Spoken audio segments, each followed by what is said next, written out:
बालिका उच्च माध्यमिक आदर्श विद्या मंदिर आदर्श नगर मालपुरा की ऑनलाइन कक्षाओं में आप सभी विद्यार्थियों का हार्दिक स्वागत अभिनंदन। आज हम कक्षा 10वीं में अनिवार्य हिंदी के गद्य खंड का ये भाग हम पढ़ने जा रहे हैं, जिसमें लक्ष्मी नारायण जी रंगा के द्वारा रचित एक एकांकी है अमर शहीद, उसका अध्ययन हमने किया था। देखिएगा, शेष पढ़ते हैं। गुमान कहता है, गुमान जो है वहां का एक पुलिस अधीक्षक है। गुमान सिंह कहता है चीख करके, ओह चुप कर कमीने, ये सामंती व्यवस्था तो शमशान बनेगी। ये सामंती व्यवस्था तो क्या है, शमशान बढ़ेगी या नहीं, मेरी मौत का पैगाम आएगा या नहीं, पर तेरी मौत तेरे सिर पर अवश्य मंडरा रही है। ठहर, अभी बताता हूं, जोर से पुकार कर।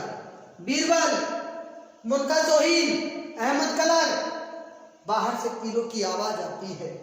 गुमान सिंह कहता है कि ये सामंती व्यवस्था शमशान बनेगी या नहीं बनेगी, मेरी मौत होगी या नहीं होगी, लेकिन तेरे सिर पे जो मौत मंडरा रही ना, वो अवश्य आएगी।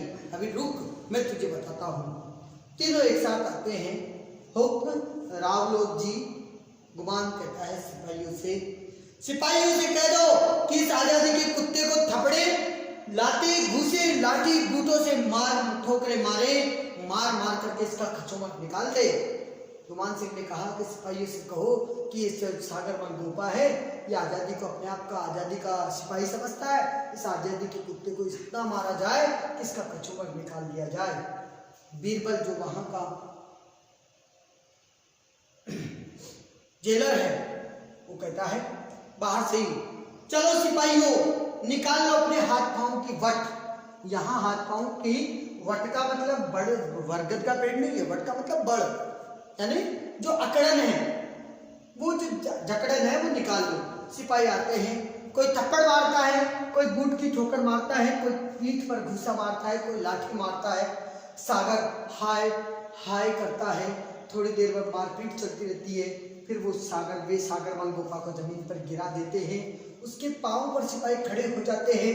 वो जोर से चीखता है गुमान सिंह, और सिपाही जोर से हंसते हैं। सागरमल तड़प कर बेहोश हो जाता है और गुमान सिंह कहता है फेंक दो इस जिंदा लाश को। सिपाही बेहोश सागरमल को घसीट करके रंगमंच के एक तरफ डाल देते हैं और इसी समय जेलर दरवाजे से आता है। वह सागर की ओर ध्यान देता है। गुमान सिंह वह सागर की ओर ध्यान से देखता है। गुमान कहता है अभी मरा नहीं है जेलर साहब, अभी तो इसे तड़प तड़प कर मरना है। वो सजा दूंगा कि यह जीवन भर याद रखेगा कि मैंने इसको कैसी सजा दी। जेलर बीच में बात काट कर, वो तो ठीक है गुमान सिंह, पर सभी को एक ही लाठी से नहीं फांका जा सकता। ये स्वतंत्रता के दीवाने सर कटा लेंगे पर झुकाएंगे नहीं। इनसे तो नीति से काम लेना चाहिए, ताकि सांप भी मर जाए और लाठी भी न टूटे, कि ऐसा हो कि अपना काम निकल जाए और नुकसान भी ना हो। गुमान असमंजस की स्थिति में आ जाता है, कंफ्यूजन की में समझ नहीं पाता है और कहता है कि आपकी बात समझा नहीं। जेलर कोई बात नहीं, समय आने पर मैं समझा दूंगा। अब आप जाइए, मुझे सागर को होश में ला करके जरूरी बात करनी है। गुमान जाते जाते मेरी जरूरत पड़े तो बुला ले। जेलर कहता है कि जरूर, हाँ। गुमान सिंह जाते जाते रुक जाता है। थोड़ा ठंडा पानी भिजवा दीजिए। गुमान जाते हुए, ठीक है। जेलर सागरमल की हथकड़ी खोल करके उसे सीधा करता है। उसकी नब्ज देखता है कि ये मरा या जीवित है। उसकी नसों को देख करके उसकी जीवन का प्रमाण लगाता है। एक सिपाही गिलास और लोटे में पानी लेकर के आता है। जेलर सागरमल गोपा के मुंह पर 2-3 बार पानी के छींटे देता है और धीरे धीरे कहलाता हुआ सागरमल होश में आता है। जेलर उसे सहारा देकर के बैठाता है और पानी पिलाता है। जेलर सहानुभूति से, प्रेम से उससे बातें पूछना चाहता है। सागर कहलाते हुए जी। सागर अपनी इस जान पर रहम खा, तेरी ये हालत मुझसे देखी नहीं जाती।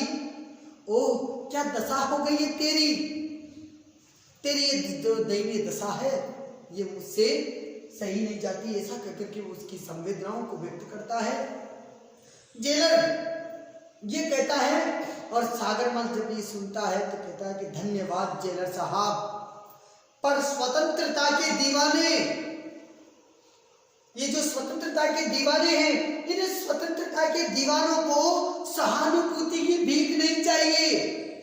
आपका ये सहानुभूति वाला प्रेम नहीं चाहिए। जेलर कहता है कि तो तुम क्या चाहते हो? सागर कहता है दुख भरी मुस्कान से, हमें चाहिए स्वतंत्रता, सिर्फ स्वतंत्रता। जेलर प्रसन्न होकर के बड़ी प्रसन्नता के साथ, वही तो मैं कहता हूं, तुम स्वतंत्र हो सकते हो, मैं तुम्हें स्वतंत्र करा सकता हूं। सागर बात समझ जाता है कि जेलर कहीं ना कहीं मेरे स्वतंत्रता की बात कर रहा है। उसी बात को समझ करके कहता है, मुझे मेरी स्वतंत्रता नहीं, भारत माता की स्वतंत्रता चाहिए। जेलर कहता है, तेरी भारत माता तो स्वतंत्र हो या नहीं, पर तेरे सांसों का सूर्य जरूर अस्त हो जाएगा। यदि तेरी भारत माता की स्वतंत्रता की बात कर रहा है, तेरी भारत माता स्वतंत्र होगी या नहीं होगी ये मुझे पता नहीं है, लेकिन जो ये तेरी सांस का सूर्य चल रहा है ना, ये जरूर अस्त हो जाएगा, अर्थात तेरे प्राण निकल जाएंगे, तू मर जाएगा और कुछ नहीं होगा। सागर उठने का प्रयास करता है, जेलर सहारा देकर के उसे खड़ा करता है, और इसी स्वतंत्रता के लिए प्राणों के हजारों सूर्य अस्त करने पड़े तो मैं हर जीवन में ऐसा करने को तैयार हूं। सागर उसे कहता है। जेलर कहता है, पर सागर जरा सोच, पर सागर जरा सोच, अगर ये स्वतंत्रता मिल भी गई तो तुझे क्या मिलेगा? तेरा घर, तेरा परिवार, ये सब कुछ तो नष्ट हो जाएगा, सब कुछ समाप्त हो जाएगा। सागर हल्की सी हंसी लेता है, मुस्कुराता है और फिर कहता है, स्वतंत्रता के दीवाने संसार से कुछ लेने की नहीं, संसार को कुछ देने की तमन्ना रखते हैं। जेलर साहब, स्वतंत्रता के दीवाने संसार से कुछ लेने की नहीं, संसार को कुछ देने की तमन्ना रखते हैं। जेलर साहब, वे अपने जीवन की सांसों के मोतियों से अपना घर नहीं, संसार को सजाते हैं। ये जीवन मिला है, ये देह मिली है, ये देह बार बार नहीं मिलती। इस देह को यदि वास्तविक इसका जीवन, इस देह का वास्तविक यदि मूल्यांकन करोगे, इस देह का वास्तविक मूल्य देखोगे, तो तन समर्पित, मन समर्पित और ये जीवन समर्पित, उसी की पंक्तियों को चरितार्थ करती है सागर की बातें, कि तन समर्पित, मन समर्पित और ये जीवन समर्पित। चाहता हूं मैं तुझे, चाहता हूं मैं तुझे। ये बात जो है कहीं ना कहीं सागर की इन बातों को पकड़ती है। और तुझको मैं क्या दूं, और यही बात कही है। आप देखिएगा इसका भाव जो है वो यही है कि तन समर्पित, मन समर्पित और ये जीवन समर्पित। चाहता हूं मातृभूमि, तुझे मैं और कुछ भी और दूं, तुझे कुछ और भी मैं दूं, तो प्राणों के बलि चढ़ाने को तैयार है। जेलर कहता है, वो तो ठीक है सागर, पर मान लो तुमने जीवन पर संघर्ष किया, फिर भी तुम्हें स्वतंत्रता नहीं मिली तो सागर तो क्या हो जाएगा? हम तो ये मानकर चलते हैं कि स्वतंत्रता का संग्राम एक लंबा सफर है। हम तो बस प्राणों की मशाल जला करके उस पे चलना जानते हैं। कितना चल पाएंगे, कितना बढ़ पाएंगे, कौन जानता है। जेलर कहता है, और चलते चलते जिंदगी के कदम थक गए तो, चलते चलते तुम यूं ही शहीद हो गए तो सागर कहता है कि कोई बात नहीं, तो ये मशाल हम किसी और के हाथ में सौंप करके मौत की गोद में सिर रख करके आराम से सो जाएंगे। जीवन यही है, चराई गई थी और इस चराई गई थी परंपरा को ही अपनाया है सागर मन गोपाल ने, और अपनी बात रखिए। फिर आगे देखिएगा, जेलर कहता है, पर सागर जब तक जान है तब तक जहान है, जब तक इस जान को बचाओगे तो संसार को बचाओगे। तुझे क्या क्या तुझे विश्वास है कि इस तेज तूफानों में तुम्हारी मशाल जलती रह सकेगी? सागरमल कहता है कि वह मशाल ही क्या जेलर साहब जो तूफानों में बुझ जाए, वो मशाल ही क्या जेलर साहब जो तूफानों में बुझ जाए।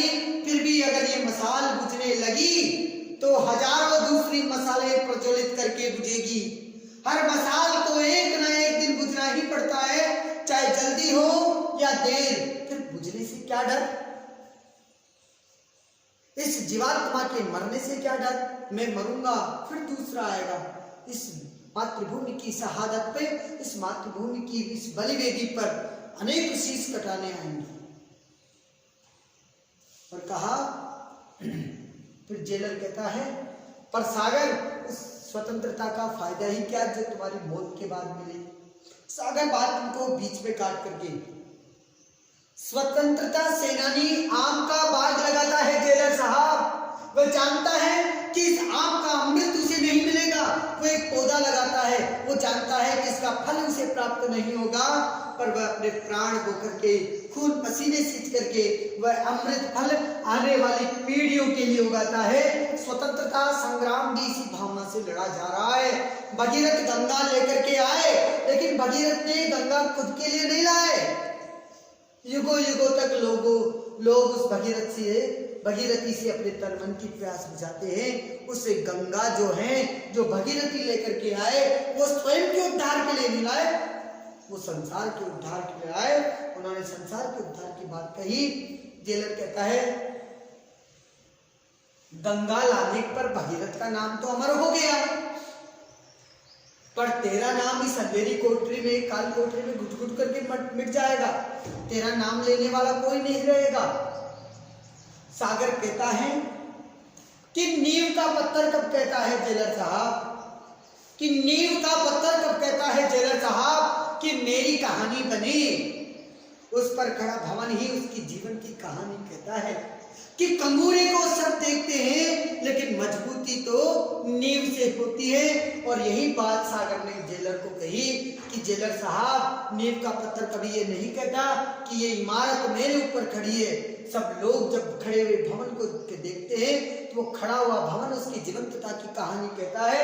अंधेरे में गल करके भी वह अजर अमर है, चाहे उसका स्वयं का अस्तित्व उजागर न हो। इसलिए नींव के पत्थर का महत्व हर कीर्ति स्तंभ से बढ़कर के होता है, हर यश स्तंभ से बढ़कर के होता है।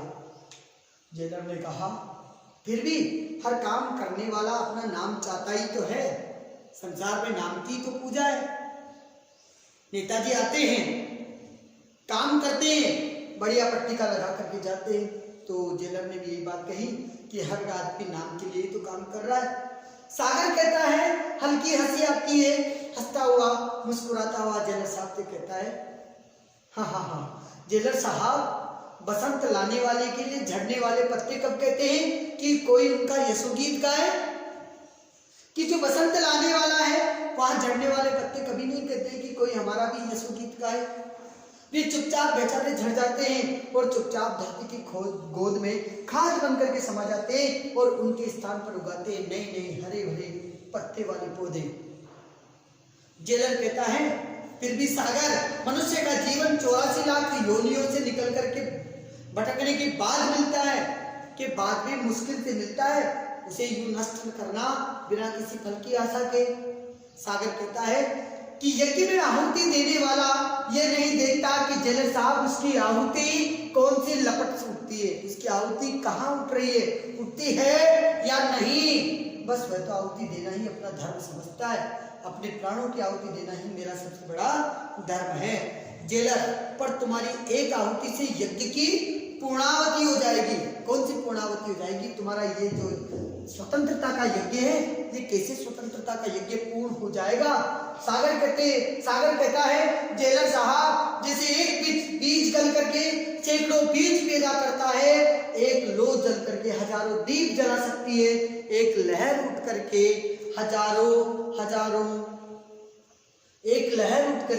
हजारों उठा सकती है। वैसे ही एक शहीद भी अपने प्राणों के बीज बो करके शहीदों की अमर फसल उगा सकता है।